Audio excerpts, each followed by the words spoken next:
마스크 하면 뭐합니까? 이런 피부로 다 들어가는데 심근경색 갑자기 급사할 수도 있고 뇌혈관이 터질 수도 있죠. 치매나 여성 유방암의 주요 원인으로 이 미세먼지가 부각되고 있는 제가 좀 많이 봤거든요. 뭐야 이거?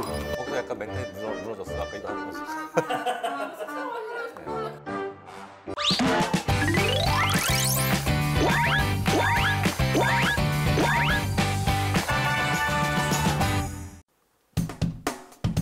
안녕하세요. 거룩한 프로 이비인후과 전문의 박채열 원장입니다. 자, 오늘 제가 말씀드릴 주제는요, 바로 미세먼지입니다. 한마디로 미세먼지는요, 폐암부터 시작해서 우리 인체에 일으킬 수 있는 모든 암으로 가는 지름길이자 침묵의 살인자, 그게 얼마나 위험한지에 대해서 오늘 제가 미세먼지의 심각성에 대해서 한번 강조하고 싶습니다. 미세먼지의 심각성을 사람들이 언론에서도 많이 나오고 하는데 왜 이렇게 자각하지 못할까요? 미세먼지는 전혀 느껴지지 않아요. 무색, 무치, 그리고 눈에 보이지도 않고 몸에 들어온지도 몰라요. 그리고 당장 아프지도 않습니다. 몇십 년 지나야 합병증이 나타나기 시작하니까 우리가 미세먼지에 대해서 아무리 언론에서 위험성을 강조해도 쉽게 체감되지 않는 게 좀 있는 것 같습니다. 그러면은 미세먼지와 초미세먼지의 차이는 어떻게? 보통 우리가 미세먼지 하는 게 보통 10마이크로미터 이하의 입자의 크기를 미세먼지라고 하는데요. 머리카락의 한 올의 두께가 보통 50마이크로미터 정도 됩니다. 그러니까 그 머리카락의 5분의 1에서 6분의 1 정도의 크기가 바로 미세먼지의 크기고요. 초미세먼지는 이거보다 훨씬 작아요. 보통 2.5 마이크로미터 이하. 미세먼지, 특히 초미세먼지가 특히 위험한데, 초미세먼지랑 미세먼지는 호흡기로도 들어오고 피부로도 들어오고 눈으로도 들어오고 그냥 접촉하면 우리 몸에 다 스며들어요. 근데 이 미세먼지, 초미세먼지가 사실은 뭐냐면 중금속 덩어리입니다. 우리가 흔히 얘기하는 발암물질 하는 거 있잖아요. 뭐 카드뮴, 납, 뭐 이런 탄소 덩어리들, 이런 것들의 집합체가 바로 미세먼지, 초미세먼지입니다. 특히 초미세먼지는 코로 들어와서 이 폐를 거쳐서 이 폐 마지막 있는 폐포 끝에까지 다 가서 거기에 있는 모세혈관으로 직접 들어가요. 그래서 우리 피를 타고 온몸으로 다 가는데 그 한 번 퍼지는데 걸리는 시간이 10분도 안 걸려요. 이런 초미세먼지가 계속 우리 몸에 쌓여요.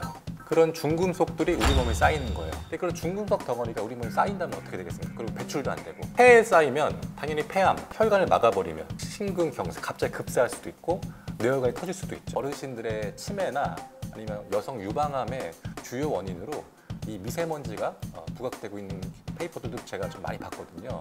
미세먼지, 초미세먼지 얘기한 게 사실은 몇 년 안 됐거든요. 내가 노출된 지 몇 년 안 됐다고 생각하시는 것 같아요. 근데 사실 그렇지 않아요. 저희가 어렸을 때부터도 미세먼지, 초미세먼지 존재했습니다. 이미 여러분들의 몸에는 상당량이 쌓여 있을 수도 있어요. 어렸을 때부터 쭉 쌓였다면 불과 20, 30대에도 이런 암이나 이런 심각한 질환들이 나타날 수 있다는 겁니다. 초미세먼지, 미세먼지는 지금부터라도 정말 관리하셔야 됩니다. 그러면 뭐 치료법이 있을까요? 그게 더 문제입니다. 이 미세먼지, 초미세먼지는 치료법이 없어요. 그럼 다 마셔야 되네요. 일단 들어온 거는 쌓여 있다고 보시면 돼요. 더 이상 노출이 되지 않게 막아주는 게 아직까지는 의사인 저로도 좀 굉장히 답답한 현실이긴 한데 유일한 지금 예방만이 제일 우선. 그렇죠. 그러면 제 몸에 얼마큼의 미세먼지나 중금속이 쌓여 있는지 측정할 수 있는 기계 같은 거 있나요? 그렇죠. 그런 것도 뚜렷이 있진 않죠. 요즘 덥잖아요. 여름이에요. 너무 더워요. 너무 더워서 막 땀이 뻘뻘 나는데 그래서 다들 막 반팔 입고 반바지 입으시잖아요.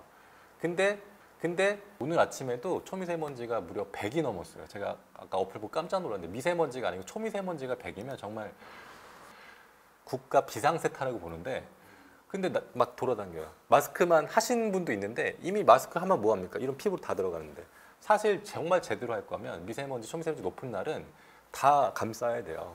네. 보통 제가 알기로는 유럽 같은 경우에는 초미세먼지가 한 20만 넘어도 등교를 안 시켜요, 애들을. 위험하잖아요. 근데 저희는 초미세먼지가 25면 수치가 우리나라 기준은 정상이에요. 다 그냥 와 날씨 좋네 그러고 다 돌아다녀요. 그래도 호흡기로 가장 많이 들어갈 거니까 호흡기는 최소 호흡기만이라도 좀 미세먼지 마스크, 전용 마스크로 보호하자. 외출하고 집에 들어오셨을 때는 꼭 옷 다 털고 아침에도 샤워하셨으면 저녁에도 샤워하시고 이렇게 해서 최대한 좀 아직까지는 그 유일한 해결책은 역시 막아주는 것뿐밖에 없는 것 같습니다. 그럼 선생님은 어떻게 막 예방하고 계세요? 어플을 깔았어요. 여러 가지 요즘 미세먼지를 측정할 수 있는 어플이 많은데 말해도 돼요? 네, 네네. 말해도 돼요. 그런 게 유튜브는 정보예요. 다 괜찮아요. 아 그래요?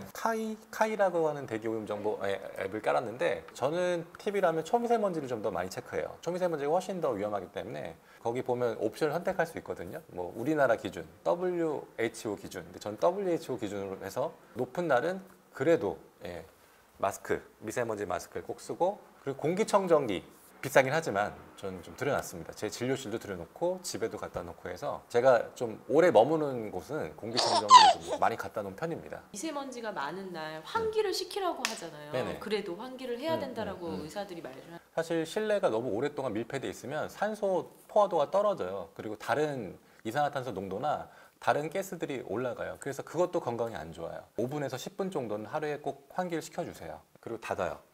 닫고 공기청정기를 세게 틀어주세요. 한 20분, 30분만 틀으셔도 미세먼지 농도가 거의 정상으로 들어오거든요. 미세먼지, 초미세먼지는 사실 의사들이 연구하고 치료법을 해결할 수 있는 질환이 아닙니다. 작은 생활 속의 작은 실천 하시는 것부터가 미세먼지, 초미세먼지를 없애는 첫 걸음이 아닐까 생각합니다.